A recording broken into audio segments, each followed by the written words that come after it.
السلام علیکم ورحمۃ اللہ وبرکاتہ. تو کیسے ہیں آپ سبھی لوگ؟ امید ہے آپ سب خیر سے ہوں گے. تو گائز آج میں آپ لوگوں کو غزوہ احزاب کی میں احسان الہی کی یاد دہانی، یعنی یہ سمجھ لے کہ غزوہ احزاب کیا تھا، اس میں کیا ہوا، اور غزوہ احزاب میں اللہ پاک کی مدد کس طرح ہوئی، یعنی اللہ پاک نے مدد کس طرح کی. چلے شروع کرتے ہیں.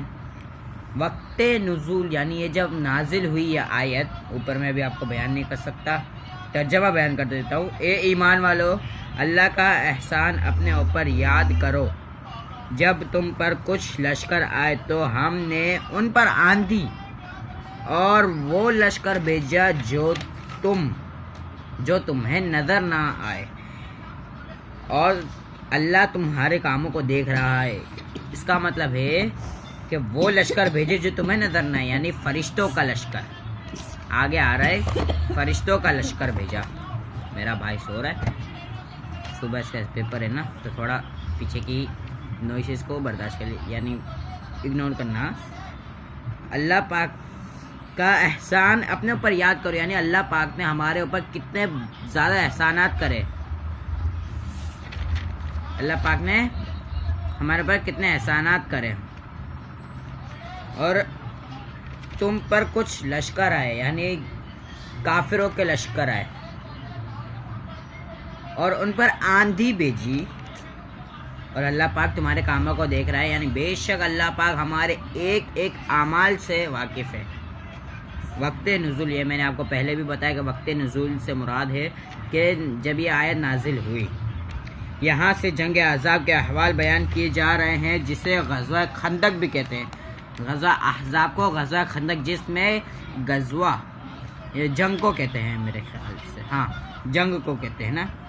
غزوہ احزاب یعنی جہاں، ہاں صحیح. غزوہ ایک جنگ کو کہتے ہیں، غزوہ بھی ایک جنگ کو کہتے ہیں،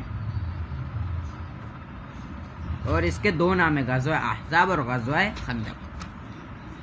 اور یہ واقعہ جنگ احد کے ایک سال بعد، جب احد کی جنگ ہوئی تھی، یہ اس کا واقعہ میں آپ کو انشاءاللہ تعالی عز و جل میں آپ کو بتاؤں گا اگلی ویڈیو میں کچھ ایک سال بعد پیش آیا. چنانچہ ارشاد فرمایا کہ اے ایمان والو، تم اللہ تعالیٰ کا وہ احسان یاد کرو جو اس نے تم پر اس وقت فرمایا جب تم پر قریش اور بنی نذیر کے لشکر آئے، اور انہوں نے تمہارا محاصرہ کر لیا. تو ہم نے ان پر آندھی اور فرشتوں کے وہ لشکر بھیجے جو تمہیں نظر نہ آئے. یعنی وہ آندھی تو ہے، یعنی ایسی تیز ہوائیں چل رہی، اس کو آندھی کہتے ہیں، صحیح ہے. اور تیز یعنی وہ لشکر جو ہمیں نظر نہ آئے.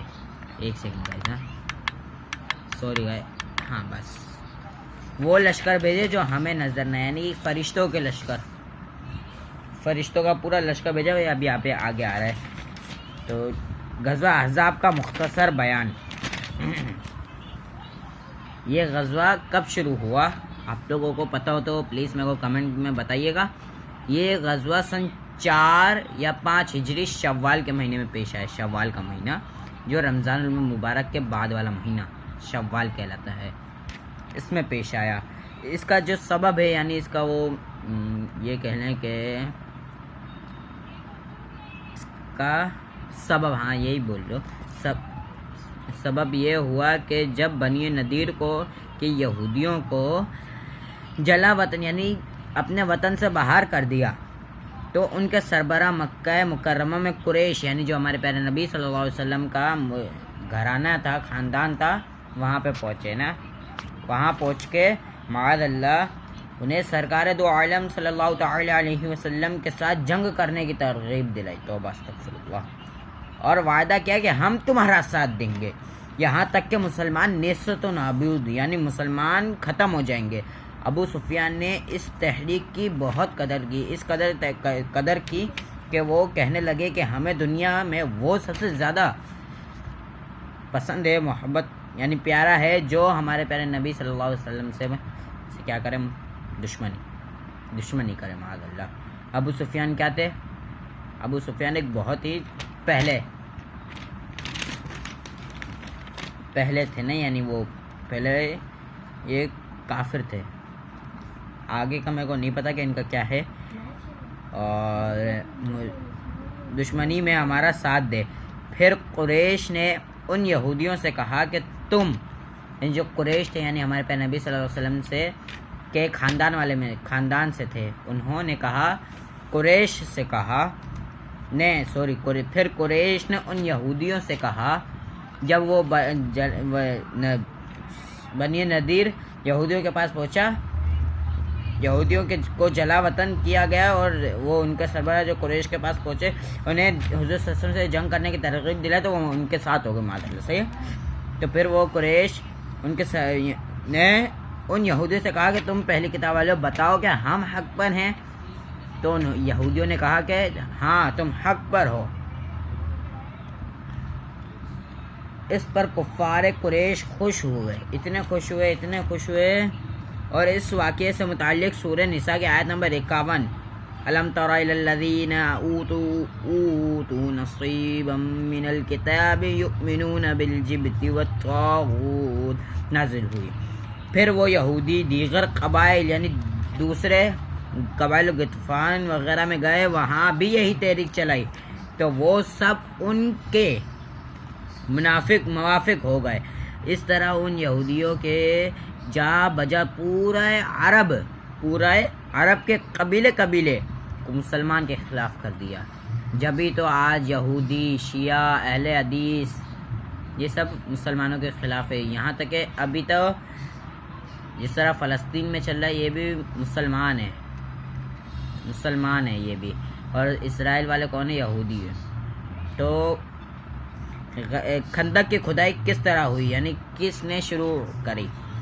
تو حضور صلی اللہ تعالی علیہ وسلم نے حضرت سلمان فارسی رضی اللہ تعالیٰ عنہ کے مشورے سے یہ خندق کی کھدائی شروع کی.